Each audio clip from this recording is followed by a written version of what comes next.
bahwa hidup setiap manusia itu bagaikan buku. Ada bab pertama itu tercatat kelahiran setiap orang. Bab kedua adalah bagian perjalanan setiap orang, perbuatan baik atau tidak baik tercatat di bab yang kedua. Bab yang ketiga saya tutup dengan bab penutup, di mana tugas setiap orang telah selesai, maka dicatat yang disebut dengan akhir kehidupan. Maka kalau hari ini kita mendoakan saudara kita Ignatius Selamat Haryanto, itu juga gambaran diri kita masing-masing, juga mencatatkan dan punya buku harian masing-masing. Buku inilah sebenarnya perjalanan setiap orang yang terus akan berjalan. Maka setelah dicatat adanya akte kelahirannya, maka yang kedua itulah yang menjadi inti kehidupan manusia. Mengapa? Karena di sana kita setiap orang menorehkan dengan tinta masing-masing perbuatan-perbuatan yang dijalani, baik itu yang baik maupun yang tidak baik. Kalau bicara saudara kita Ignatius Selamat Haryanto, semua kita tahu bagaimana perjalanannya menjadi murid Yesus yang senantiasa terus mau berkarya, mewartakan semua yang dia imani itu. Catatan kebaikan untuk anak-anaknya, untuk istrinya, untuk familinya, untuk keluarganya, semua dirasakan oleh mereka. Inilah gambaran kita juga ke depannya bagaimana. Karena saya percaya kehidupan saudara kita Ignatius Selamat Haryanto adalah menjalani satu sabda Tuhan, percaya bahwa Yesus adalah jalan, kebenaran, dan hidup. Gambaran inilah sebenarnya yang mau dibawa, bahwa saudara kita Selamat Haryanto atau Ignatius Selamat Haryanto ikut mengambil bagian sekecil apapun untuk mewartakan keselamatan dan mewartakan kebangkitan Kristus untuk kita semua.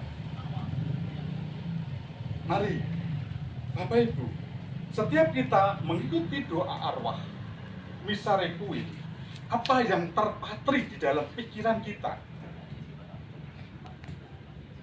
Tentunya, kalau dalam segi iman kita bertanya, kapan giliranku seperti ini, menutup buku harianku?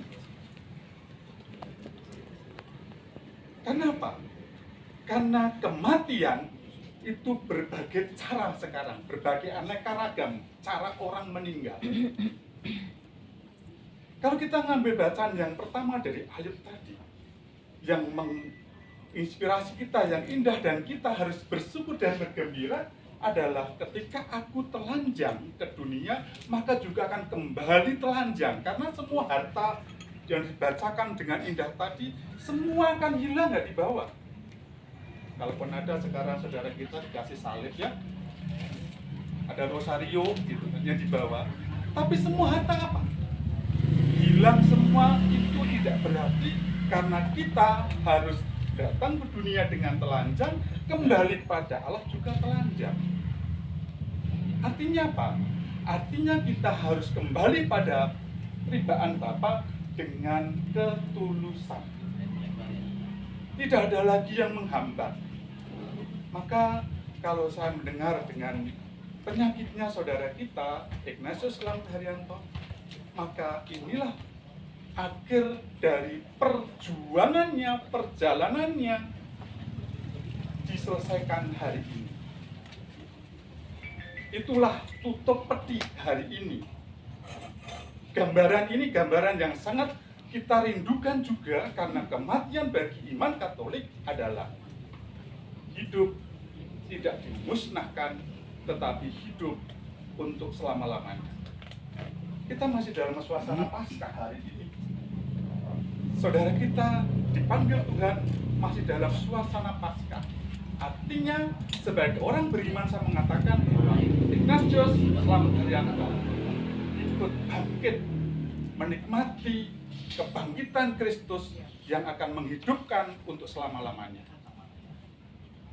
Cuman kadang kita juga mengerti bahwa kematian itu beraneka ragam. Ada usia muda dipanggil, ada meninggal karena tabrakan, kecelakaan, karena bencana alam, karena aborsi, dan sebagainya macam-macamnya. Tetapi hari inilah finishnya. Hari inilah akhir perjuangan saudara kita Ignatius Selamat Haryanto. Pertanyaannya, kapan perjuangan kita selesai? Kita semua tidak tahu. Maka karena kita tidak tahu, kita diingatkan oleh Yesus bahwa kita harus percaya Yesus adalah jalan, kebenaran, dan hidup. Dan yang janji kedua bahwa ketika aku datang kepada Bapa, maka aku menyediakan tempat bagimu di mana aku pergi, kamu akan mengikuti aku. Ini yang harus menjadi modal kita. Tetapi itu tidak mudah. Karena kita melakukan perbuatan baik, itu tidak mudah.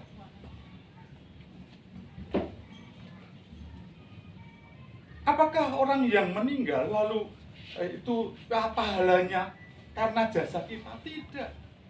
Ayub yang berjasa bagi masyarakatnya, bagi negaranya, tapi juga dia berjasa bukan karena kehebatan dia, tetapi karena Allah.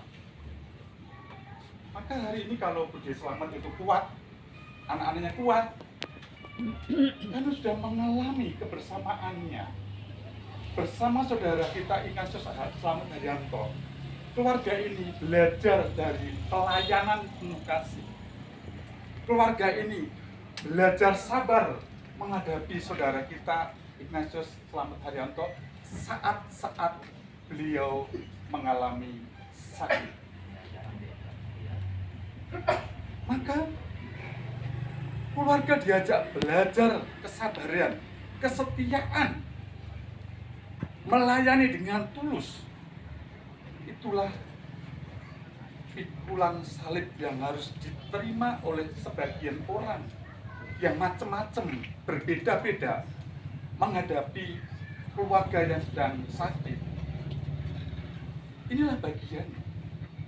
Maka dengan demikian, Bapak Ibu, akhirnya buku diare setiap pribadi hanya satu, ditutup dengan kematian. Pasti. Kematian itu pasti bagi kita semua. Cuman waktunya hanya Tuhan yang tahu. Bagaimana caranya supaya kita bisa menyiapkan kematian dengan indah? Yesus menawarkan, berbuat baik, hidup dengan rendah hati, hidup dengan saling percaya dan menolong, peduli. Akhirnya hidup yang diwarnai, didasari dengan kasih. Tetapi Bapak Ibu, kata kasih selalu kita kumandangkan, kita sampaikan. Tetapi kasih tidak akan berarti kalau kita tidak punya kerendahan hati. Tidak punya kerendahan hati, maka kita tidak berani untuk melayani dengan tulus. Maka kasih diperlukan kerendahan hati diperlukan pelayanan dengan tulus. Maka akhirnya secara sakramental kita sebagai orang Katolik menutup kehidupan sebisa mungkin menerima sakramen pengakuan dosa. Dan saudara kita kurang lebih 3 bulan yang lalu juga telah menerima sakramen pengakuan dosa, sekaligus mudah-mudahan mendapatkan viaticum ya. Viaticum terakhir, yaitu komuni terakhir. Saya kira Pak Eli dan Ibu mungkin masih bisa menerimakan komuni. Itulah bagiannya. Maka dengan demikian, orang yang punya kasih, hidup dengan kerendahan hati, mau melayani, bertobat, itu pun juga tidak akan menjadi sempurna kalau Yesus tidak menyempurnakan.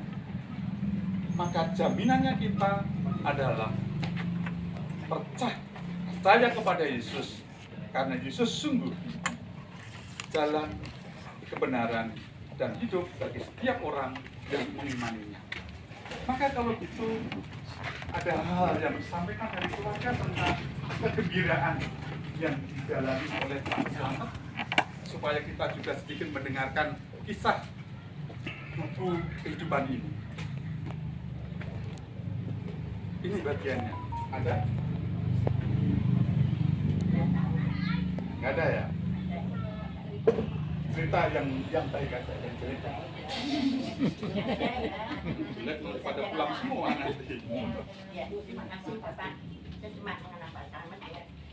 Waktu saat dia masih kerja, memang dia nggak bisa hidup di gereja. Karena dia pensiun, dia memberikan izin kepada saya untuk mengadakan pelayanan. Akhirnya dia juga pensiun mengikuti saya pelayanan di Radio Maria, yaitu kunjungan ke orang-orang yang membutuhkan urutan kasih dari Romo tapi tidak kesampaian. Jadi Pak Slamet ceritanya lucu lagi. Pak Slamet suka kunjungan ke sana ke sini, ke Pak Waluyo yang stroke juga. Setiap minggu dia kunjungan sama Pak Yati, ngobrol.